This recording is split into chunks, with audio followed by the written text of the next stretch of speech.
Hello, I'm Gerard Saylor from the O.D. Fargo Public Library in beautiful downtown Lake Mills, Wisconsin. Right now I'm sitting in the library's old staircase. The staircase is actually no longer used because it doesn't go all the way down to the kids' area in the basement. Right now it's just a spot for me to film. That's a quiet spot. Three great books for you today. I mentioned once before that vampire books, I generally don't like them, except for Bram Stoker and Charlie Houston. I think they're all crap. You see, vampire books are for losers. However, zombie books are for winners. And I got three of them here. First one up is, this is brand new. It looks absolutely fantastic. Pride and Prejudice and Zombies. I've never read a Jane Austen book. I never planned to read a Jane Austen book, but let me read the description on the back of this one. As the story opens, a mysterious plague has fallen upon the quiet English village of Meryton, and the dead are returning to life. Feisty heroine Elizabeth Bennet is determined to wipe out the zombie menace, but she's soon distracted by the arrival of the haughty and arrogant Mr. Darcy. What ensues is a delightful comedy of matters with plenty of civilized sparring between the two young lovers, and even more violent sparring on the blood-soaked battlefields. Can Elizabeth vanquish the spawn of Satan and overcome the social prejudices of the class-conscious landed gentry, complete with romance, heartbreak, sword fights, cannibalism, and thousands of rotting corpses? Pride and Prejudice and Zombies transforms a masterpiece of world literature into something you'd actually want to read. Because I don't want to read Jane Austen. Two more here. This is a slightly older one. Well, 2.5 years old, not that old. World War Z, An Oral History of the Zombie War by Max Brooks.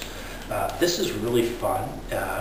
It's written as an oral history of the rise of the zombies and the fight against the zombies and the current kind of winning but not quite done with it. And it spans the world from where the zombies are basically it's like some sort of viral infection that starts out in China and it spreads across the world and pretty much wipes out humanity until people are able to kind of fight back. Biggest defense being that the zombies will freeze in the winter, so you can kind of go hide out there. They can't get over the Rocky Mountains west to California, and so there's this enclave that kind of builds there and builds up and starts fighting back eastward. But it's really well done. It's taken really seriously. So when you read it, it's done like a real oral history. You hear about all these disasters that people went through and the troubles and travails and the fighting. And when they would start to fight back against the zombies, they would kind of like in a Wild West movie where you circle the wagons, and what you do is you have the soldiers in like a Waterloo, a four-sided square of British infantry, and you call the zombies in with like a thumping sound, and the zombies come in, and you just kind of shoot them, you shoot them, you shoot them, you shoot them. Anyway, that's really good. The Rising by Brian Keene is another really good one. Keene is winner of the Bram Stoker Award. That means absolutely nothing to me, but I guess that's a pretty big deal. And this is interesting because here the idea is that zombies aren't just kind of people who die and then come back to life and kind of shuffle around and eat meat. What they are is they're re-inhabited by demons. And the demons are able to use the memories of the dead people, and they're also able to talk and communicate back and forth with one another, drive cars, shoot guns, ride motorcycles, and even just importantly, they're able to plan and execute ambushes against the living people.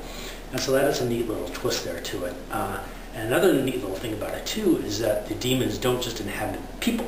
They also inhabit squirrels, and rabbits, and deer, which are also hungry for human meat. And so you have attack deer and attack squirrels. It's kind of fun. But this one, Jim, in the beginning of the story, he's hiding out in his basement in West Virginia. He's been hiding out there for about a month, and he's about to eat his gun when he gets a call on his cell phone. Too shocked to actually answer the phone that anybody called it after a month.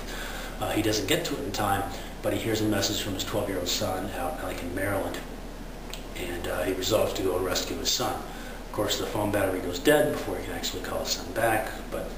And so he meets up with another guy, an old pastor, who he finds out at an abandoned gas station, and they make their way across the eastern U.S. to try to get his kid. And they have to fight zombies, at the same time they have to fight surviving humans who are all out to kind of get each other. There's a rogue National Guard unit that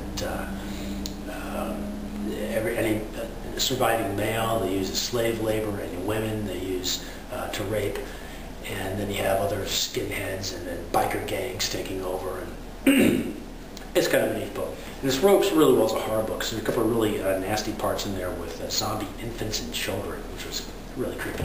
But anyway, Pride and Prejudice with zombies, an update and improvement on Jane Austen's Pride and Prejudice, World War Z, an oral history of the zombie war by Max Brooks, and The Rising by Brian Keene.